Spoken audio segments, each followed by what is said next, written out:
Onte coñecíamos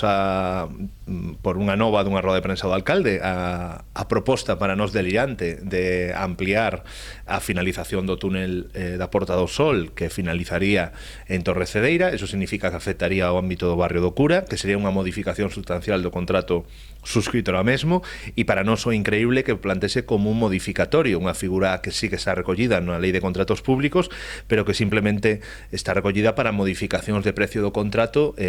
que non excedan o 20%. Aquí estamos falando de unha modificación moi por enriba dese importe e, polo tanto, dende logo nos no órgano de contratación do Concello, que a mesa, vamos a votar en contra, e creemos ademais que unha mostra máis da improvisación e das ideas delirantes que se están plantexando con respecto á petrolización da Porta do Sol, fenómeno co que nos estamos completamente de acordo, e lle pedimos ao Concello que repense se a opción do túnel sigue sendo a opción absolutamente prioritaria ou, se é posible, nos pensamos que si se pode facer, a buscar outras solucións que eviten crear unha nova arteria de tráfico viario no centro histórico da cidade, que vai completamente en contra dos criterios que está marcando os fondos europeos, que precisamente son para buscar unha economía baixa en carbono e unha alternativa de mobilidade que non pase por vehículo privado.